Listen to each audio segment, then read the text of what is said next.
বিক্ষিপ্ত সংঘর্ষ অভিযোগ পাল্টা অভিযোগে শেষ হলো পশ্চিমবঙ্গ বিধানসভা নির্বাচনের প্রথম দফার ভোট।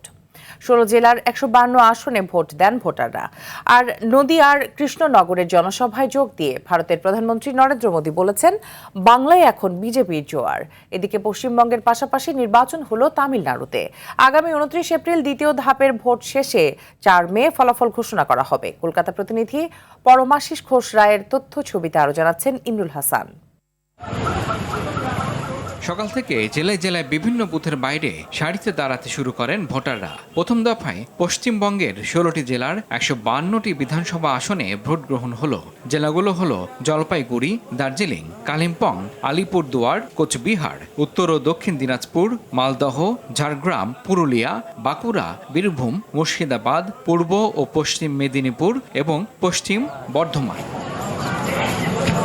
প্রথম দফার এই ১৫২টি আসনে প্রতিদ্বন্দ্বিতা করছেন ১,৪৭৮ প্রার্থী। তাদের মধ্যে নারী প্রার্থী রয়েছেন ১৬৭ জন। সবচেয়ে বেশি ১৫ জন করে প্রার্থী কোচবিহার দক্ষিণ, করণদিঘি ও ইটাহার আসনে। আর কম প্রার্থী পশ্চিম মেদিনীপুরের চন্দ্রকোনায় ৫ জন করে।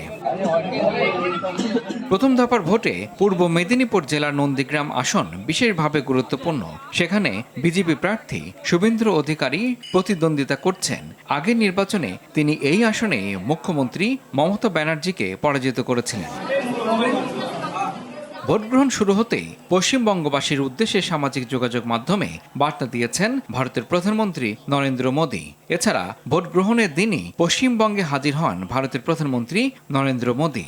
নদিয়ার কৃষ্ণনগরের বিশাল জনসভায় যোগ দিয়ে মোদী বলেন, এই জনজোয়ার আজ বাংলাকে ইঙ্গিত দিচ্ছে, বাংলায় আসছে বিজেপি, চলে যাচ্ছে তৃণমূল। আর এই বাংলায় ভয় আউট হচ্ছে, ইন হচ্ছে ভরসা।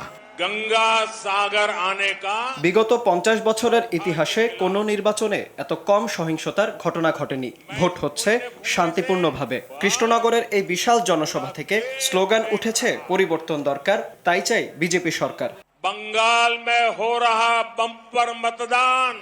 এবারের বিধানসভা নির্বাচনে মূল প্রতিদ্বন্দ্বিতা হতে যাচ্ছে পশ্চিমবঙ্গের মুখ্যমন্ত্রী মমতা বন্দ্যোপাধ্যায়ের দল তৃণমূল কংগ্রেস এবং প্রধানমন্ত্রী নরেন্দ্র মোদীর দল ভারতীয় জনতা পার্টির মধ্যে। প্রথম দফার ভোটের এই ১৫২টি আসনের মধ্যে সর্বশেষ ২০২১ সালের নির্বাচনে তৃণমূল জিতেছিল ৯২ আসনে, বিজেপি জিতেছিল ৫৯ আসনে। মমতা এখন পর্যন্ত টানা ৩বারের পশ্চিমবঙ্গের মুখ্যমন্ত্রী হিসেবে দায়িত্ব পালন করছেন। তিনি প্রথমবার ক্ষমতায় আসেন ২০১১ সালে বামফ্রন্টের ৩৪ বছরের শাসনের অবসান ঘটিয়ে। অন্যদিকে ২০১৪ সাল থেকে প্রধানমন্ত্রী নরেন্দ্র মোদীর নেতৃত্বে এ পর্যন্ত টানা ১২ বছর ধরে ভারতের কেন্দ্রীয় সরকারে ক্ষমতায় রয়েছে বিজেপি। বন্দে মাতরম। ইমরুল হাসান, RTV।